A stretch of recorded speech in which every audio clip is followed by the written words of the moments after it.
नमस्कार, आप देख रहे हैं दैनिक साथी।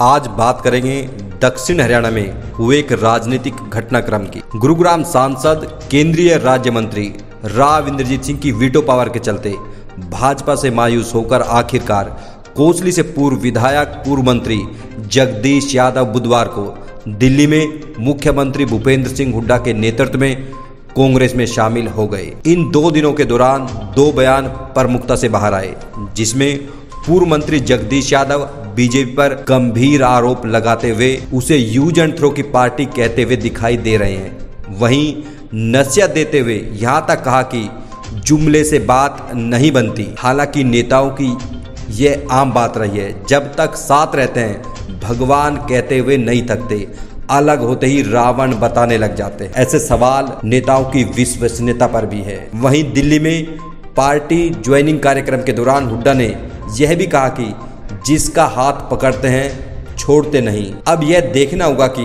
हाथ बेटे के लिए पकड़ा है या फिर जगदीश यादव की राजनीतिक नैया पार लगाने के लिए। खबर पर आगे बढ़ने से पहले जगदीश यादव की राजनीति को समझना होगा। जगदीश यादव 2019 में जिस टिकट की उम्मीद से भारतीय जनता पार्टी में शामिल हुए थे वह पूरी नहीं हो पाई। उम्मीद थी 4 साल के दौरान पार्टी कहीं एडजस्ट कर लेगी, ऐसा भी नहीं हो पाया। ऐसे में अब जगदीश यादव ने सरकार से सीधे टकराने के बजाय कोसली से भाजपा विधायक पर हमला करना शुरू कर दिया। कमजोर नेतृत्व के आरोप लगाकर विकास नहीं होने के आरोप भी लगाए। यहाँ यह भी सर्वविदित है कि जगदीश की राजनीति गुरुग्राम सांसद केंद्रीय राज्य मंत्री राव इंद्रजीत सिंह के विरोध पर टिकी हुई है, क्योंकि 1996 में हरियाणा विकास पार्टी की टिकट पर 38,185 वोट लेकर कांग्रेस उम्मीदवार राव इंद्रजीत सिंह को 8,781 वोट से शिकस्त देते हुए जगदीश यादव चौधरी बंसीलाल सरकार में मंत्री बने थे। राव इंद्रजीत सिंह उस हार को आज तक भुला नहीं पाए हैं। जैसे ही 2019 विधानसभा चुनाव में जगदीश यादव को टिकट देने की चर्चाएं शुरू हुई, राव ने जमकर इसका खुला विरोध कर दिया और कहा कि पार्टियों का सत्यानाश करने वालों को टिकट नहीं लेने देंगे। पहले आपको दिखाते हैं कि 2019 विधानसभा चुनाव से पहले पूर्व मंत्री जगदीश यादव पर राव इंद्रजीत सिंह ने किस तरह से हमला किया था। पार्टी को इस बात का संज्ञान लेना चाहिए कि मेरे ऊपर तो आरोप लगा दें, और जिन लोगों ने पीछे से इस पार्टी को खोखला किया है और वो आज के दिन हमारी पार्टी के अंदर शामिल हो गए, भेड़ की खाल पहन करके भेड़ी हमारे पार्टी के जो जाके हो गए हैं, क्या उन लोगों को टिकट मिलनी चाहिए? और मैं पार्टी की तरफ से केंद्र के अंदर चुनाव समिति का सदस्य हूं, कोर कमेटी का भी सदस्य हूं। हमें पुराने बीजेपी वालों से कोई दिक्कत नहीं, जो हमारे से पहले बीजेपी के अंदर आए,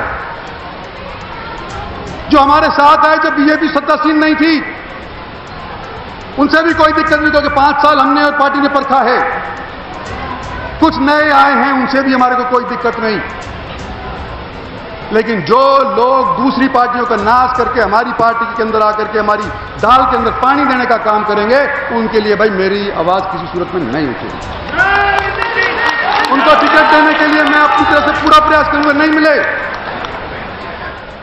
आपने देखा किस तरह से राव ललकारते हुए दिखाई दे रहे हैं, और राव ने जैसा कहा वैसा करके भी दिखाया।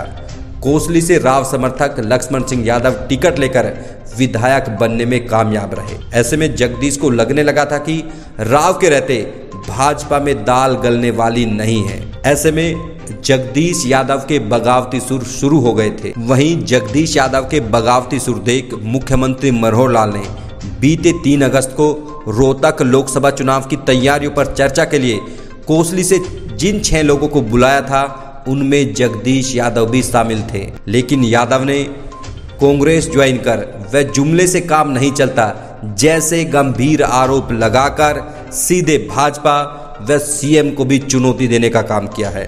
अब बात करते हैं कि कांग्रेस में जगदीश यादव के सामने चुनौतियों को लेकर।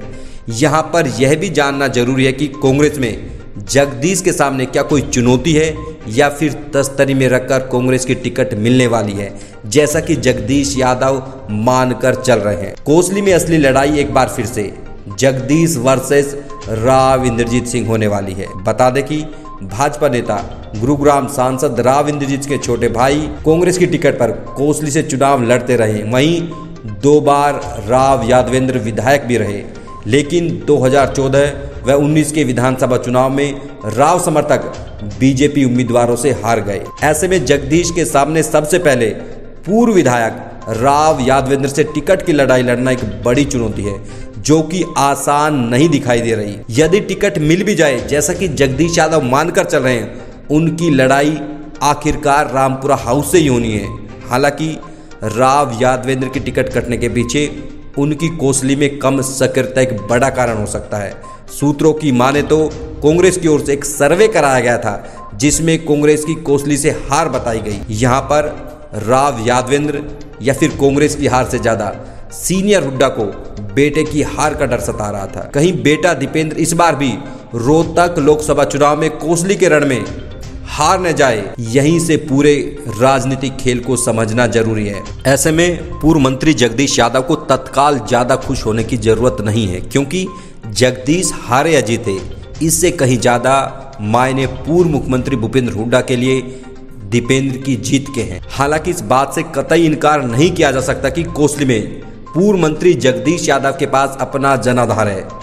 बीते कुछ चुनाव में भले ही जीत न पाए हों, लेकिन उनको मिले वोट कोसली में जगदीश यादव की मजबूती की तस्दीक जरूर करते हैं। ऐसे में जगदीश को कोसली के रण में सामना राव इंद्रजीत सिंह से ही करना है।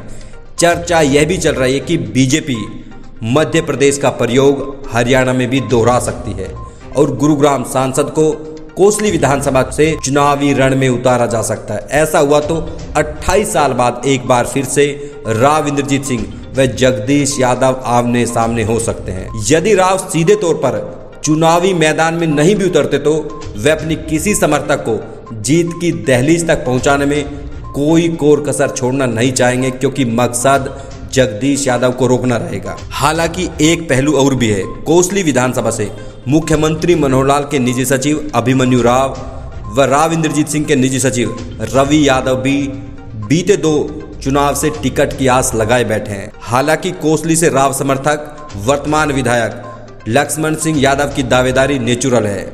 ऐसे में कोसली में जगदीश यादव की राह अभी आसान नहीं दिखाई दे रही, क्योंकि उन्हें राव इंद्रजीत सिंह व भाजपा के अलावा कांग्रेस में टिकट की आस लगाए बैठे कांग्रेसियों से भी लड़ाई लड़नी होगी। सवाल एक और बड़ा है, जिस तरह से जगदीश यादव ने बीजेपी पर यूज एंड थ्रो का आरोप लगाया, कहीं कांग्रेस में भी लोकसभा चुनाव के बाद उनके साथ पुनरावृत्ति न हो जाए।